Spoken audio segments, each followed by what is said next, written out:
Isn't that kind of weird? And then everything else happened the same. But then you would have to think about it.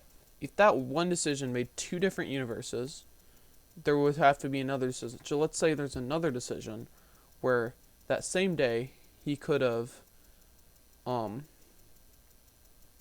let's say he could have eaten a pig or a cow. So this one's a pig, and this one's cow. And I don't know exactly how these things would work, but I don't know, because I'm not a four-dimensional being. So this guy ate a pig, he ate a cow. So now you have four different universes from two decisions. So you see how it exponentially grows? Now let's say we just add one more decision. Every time you add another decision, it adds an exponent. So let's say then this guy's wife could have made a decision to either, something crazy like slap him for some reason, or just be nice. And then you have all these other universes, You have all these things. Then there's another decision that you could have done. So you see how we're getting all these decisions. So this is just one dude's decision. So then, all these universes exist, is my theory. All of these. So even if you did the stupidest thing, that universe exists. Even if you didn't do it in this one, because this is the one we're in, there's a universe that you did it. So anything you could have done has already been done, is basically what I'm saying. And this is where we get another dimension. So this is all in our universe, okay? So what if, just theoretically, there's another universe that was created, that God created but it is really weird. So let's say the SpongeBob universe exists, okay? And it does, if we think about it, because anything can exist. I guess, I don't know. But let's say, so we have all these points, but this, it's kind of weird because, now my brain's kind of getting confused. So this is a universe, and then this is a universe. And remember, we're doing this all with also the position thing up here.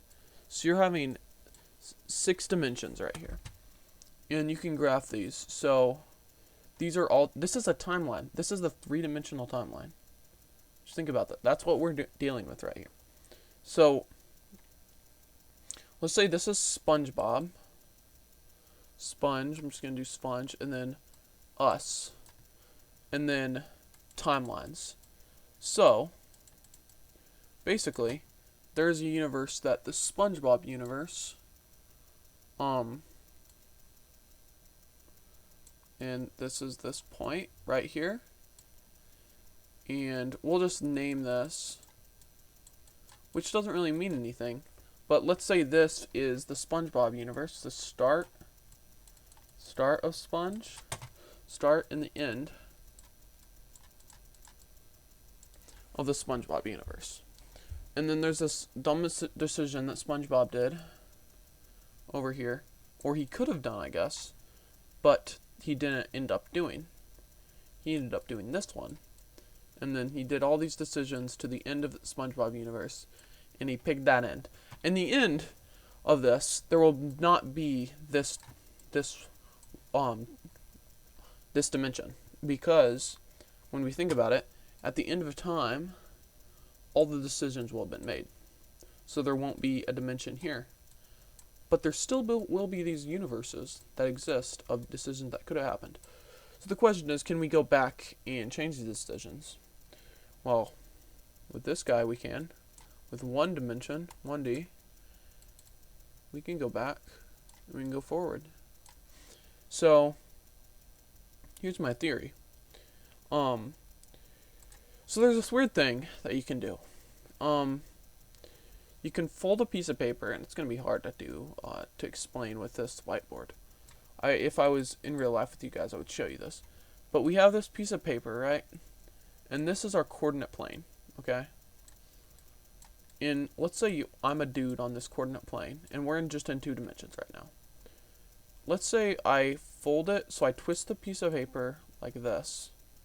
It's still a coordinate plane, it's just twisted, right? So then we have this, it goes like over like that or whatever, I think. And I forget what this is called, but it's called something. Something cool. So then what we do is and you guys try this at home. We get this piece of paper that's like twisted. It's hard to do because I don't even really understand it. But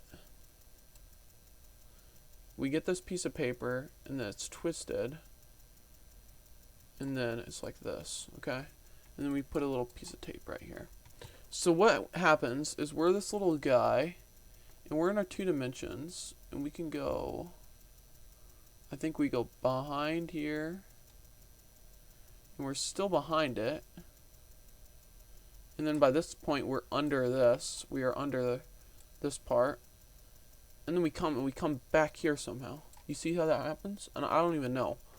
But we are a 2-dimensional dude who just went in 3 dimensions. Do you see how that just happened? Because we just went around to the other side of the paper. You see that? Because we folded the time. So we can think about this as our time. We can go into 3 dimensions in time like this. Another way I like to think about it is you're an ant on a piece of paper, and I've got this from someone else. I got both of these from someone else. You're an ant on a piece of paper, and you're 2-dimensional. Okay, let's say you don't have 3 dimensions. You're right here, and if we fold this newspaper, it'll be hard to kind of do, but pretend this is folded. This ant can go instantly to this side, and then we unfold it. Then the ant is over here, just like that. So now all of a sudden, let's say this was our timeline, and we are this ant, and we were in this timeline. We just went there. That's what I think wormholes are, because you just literally bent time. Now how it gets to this point where it does this, I don't know. But I don't think the universe would be a perfect thing, because there's black holes. Black holes are basically just where it's just gravity and no light can get out, and nothing gets out. So I don't say go in one of those, but it's basically an overlapping of the universe. And if this is boggling your mind, it's doing that to me too. But that's what I'm thinking how time travel can work.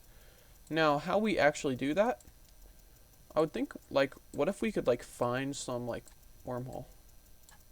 Go through there, because that's basically what it is. And we're in this other point. We're still in the same universe. Or we're in the same, like, place. We're not in a SpongeBob world, but we can go to a different place. Now, if there was a way, I'm trying to think, like, is there a way you could do that with, like, here's the thing. Our minds are so used to this being a cube. Now, there's this thing called a tesseract, which we can't even comprehend, but some people have tried to make us comprehend with math, which doesn't make sense. Because you can't. Okay? So, I'm sorry, that was a horrible cube. But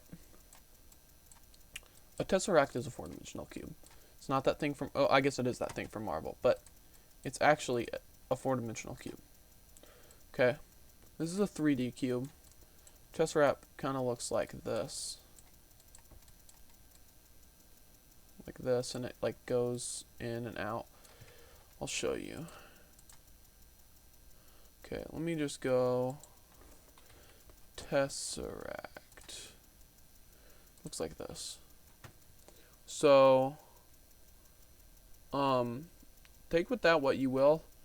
I still think that kind of looks like it's in 3 dimensions, though.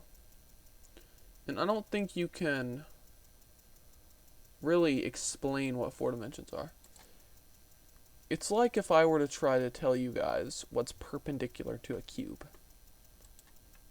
Well, I don't know. I don't know what's perpendicular to a cube. That's like saying what's perpendicular to a cube. I don't know. How would I figure that out? I'm not a four-dimensional being. And I can't time travel. But maybe I can. So, you know, if you're in a spaceship traveling at the speed of light. And I know this is a coding video, it might not get views. I'm just talking to myself at this point. If I'm traveling at the speed of light, light is warped, which I think was like that little paper thing that I'm talking about.